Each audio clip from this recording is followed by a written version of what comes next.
देश का जो सर्वोच्च न्यायालय है, जिसको हम कहते हैं माई लॉर्ड, आज वो मियाँ लॉर्ड बनकर के बैठे हुए हैं और एक फरमान जारी करते हैं, तुगलकी फरमान जारी करते हैं कि किसी भी ढाबे पे, किसी भी जगह पर आप उसका नाम नहीं लिखवा सकते। इससे धार्मिक भावनाओं को ठेस पहुंचती है, इससे अल्पसंख्यकों की भावनाओं को ठेस पहुंचती है। तो मैं मियाँ लॉर्ड सुप्रीम कोर्ट से पूछना चाहता हूं, क्लास में बच्चों की अटेंडेंस लगवाना बंद करिए। वहां भी तो बच्चों का नाम लिया जाता है, नहीं लिया जाता क्या पत्रकार महोदय? आधार कार्ड से लोगों का नाम हटवाना बंद करिए। आधार कार्ड में वो उसके लिंग और धर्म का पहचान होता है कि नहीं होता?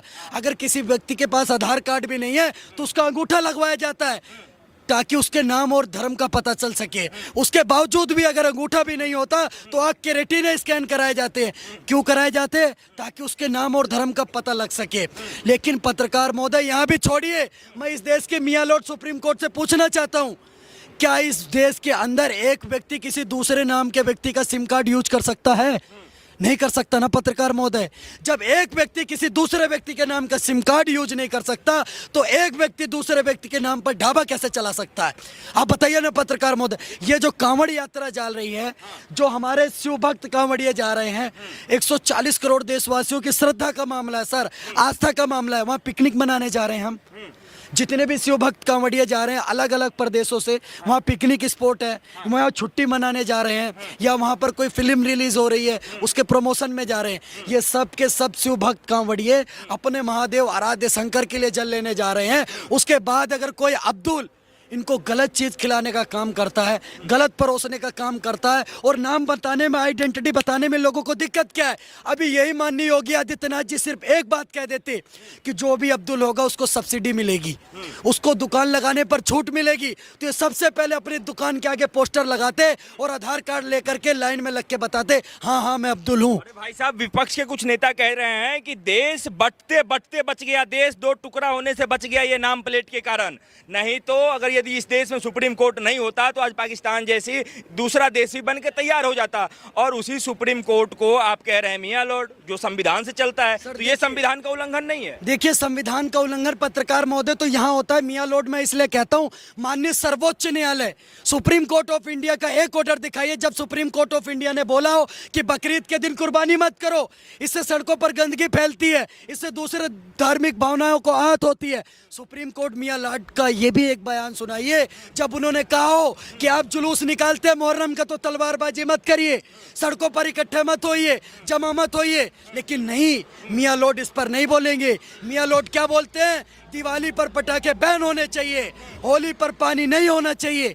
ये मियाँ लॉर्ड होता कौन है भैया हमारे त्योहारों पर बैन लगाने वाला? बात बताइए, यही सुप्रीम कोर्ट जब राम मंदिर के ऊपर फैसला देता है तो आपके लिए सुप्रीम कोर्ट हो जाता है, और जब यहाँ पे भाईचारा खंडित ना होने के लिए अपना फैसला जो है वो अभी बचा के रखे हुआ है, तो आप कह रहे हैं मियाँ लॉर्ड। अब इसका जवाब ठोक के सुनते जाइएगा पत्रकार महोदय। 2014 से पहले क्या सुप्रीम कोर्ट ऑफ इंडिया खत्म हो गया था?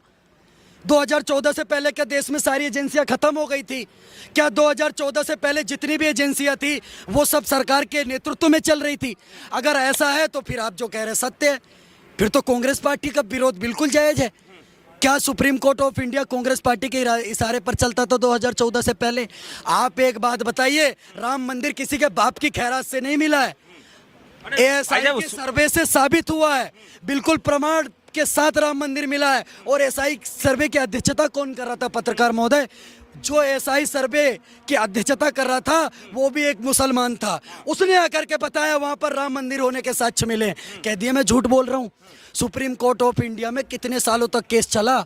इस देश के अंदर जो राम का देश माना जाता है, जो कृष्ण का देश माना जाता है, जो शंकर का देश माना जाता है, इसी देश के अंदर रामलला तंबू में रहते हैं। और जो इस देश के अंदर मारीच पिशाचिनी, देखिए कितने बड़े बड़े महफिलों में, कोठियों में 10 जनपद पर बैठी हुई है। जहाँ तक बात है इस नेम प्लेट को लेकर के, और सावन को अगर यदि हम पवित्र महीना के रूप में देखते हैं, और कांवड़िया जो जाते हैं वो भी एक पवित्रता का मामला है, तो ये नाम लिखने से पवित्रता जाहिर होगी या फिर उसके अंदर वेज या नॉन वेज मिलने से पवित्रता जाहिर होगी दुकान पे? ये बताइए पत्रकार महोदय, एक बात बताइए। सबसे पहले तो मुझे ये समझ नहीं आता, आपने आज तक नहीं सुना होगा, अभी पहला केस आया पूरे भारत के अंदर जिसमें हाई कोर्ट के जज साहब के पानी में थूक करके उनको पिला दिया गया। आज जज साहब की 3 बेंचों की सीट, हाई कोर्ट के सर्वोच्च जज की 3 बेंचों की सीट इस बात पर फैसला कर रही है कि उन्हीं के पेशकार ने उन्हीं के पानी में थूक करके जज साहब को पानी पिला दिया। इसकी रिकॉर्डिंग बाकायदा कैमरे में आई है। तो जब इस देश के सर्वोच्च न्यायालय हाई कोर्ट के जज नहीं बच रहे, तो आप इन नवाजवादी पार्टियों के नेताओं से, आप इन शिया सुन्नी के ठेकेदारों से ये उम्मीद करते हैं कि हमारे शिव भक्त कांवड़ियों के स्वच्छ भोजन परोसेंगे। अगर इतने ही सच्चे, इतने ही अच्छे थे तो सर मुसलमान की परिभाषा क्या होती है?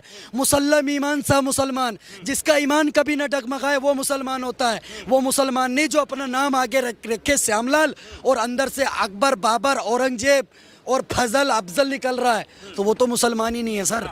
अच्छा, एक बात बताइए, आपको क्या लगता है कि जो मुख्यमंत्री योगी महाराज हैं वो कांवड़ियों के शुभचिंतक हैं या नहीं है? बिल्कुल शुभचिंतक हैं। अगर शुभचिंतक हैं तो उनके मुख्यमंत्री बने हुए कितने साल हो गए? ये नेम प्लेट वाला फरमान जो है इतने दिनों के बाद ही क्यों आया? क्योंकि कुछ लोगों का कहना है कि उत्तर प्रदेश में अब विधानसभा का चुनाव होना है और जिसमें योगी महाराज को हिंदुओं का वोट चाहिए, उससे पहले ये कारनामा करिए तभी जाके वोट मिलेगा। सर देखिए पत्रकार महोदय, रही बात चुनाव की, तो अभी चुनाव की घोषणा नहीं हुई है। आपको इस बात को समझना पड़ेगा। और कांवड़ यात्रा तो निकट भविष्य में ही ना, बता रहा हूँ, कांवड़ यात्रा भारत में आज पहली बार नहीं हो रही, प्रत्येक वर्ष होती है। हाँ, लेकिन इससे पहले भी जो उस रूट पे जितने भी लोग ठेके हो, चाहे वो एक तरीके से खाने की दुकानें हो, पीने की दुकानें में हो, ये ऑर्डर तो मनमोहन सरकार में पारित हो गया था। इसको तो सिर्फ और सिर्फ फील्ड के ऊपर बहुत सख्ती के साथ लागू करने का काम किया गया। ये तो 2011 में मनमोहन सरकार ने करा था। मोनी बाबा जिनको कहा जाता है, हाँ वो इस देश के सबसे बड़े अर्थशास्त्री थे, उनका सम्मान है। लेकिन क्या 2011 में ये मनमोहन सरकार ये बिल लेकर के नहीं आई थी? तब तो किसी को मिर्ची नहीं लगी, तब तो वे गोल टोपी लंबी दाढ़ी वाले उछल उछल के नहीं कूद रहे थे कि ये कौन सा डिसीजन आपने लाकर रख दिया। अब योगी बाबा सिर्फ और सिर्फ उसको धरातल पर उतारने का काम कर रहे हैं, और वो भी सख्ती से उतारने का काम कर रहे हैं। तो इन लोगों को मिर्ची क्यों लग रही है? मुहर्रम, जब इस देश के अंदर उत्तर प्रदेश में मुहर्रम होता है तो मुहर्रम को भी सुरक्षा कौन से प्रदेश की पुलिस प्रदान करती है? बताइए, उत्तर प्रदेश पुलिस ही प्रदान करती है, वो भी योगी जी के नेतृत्व।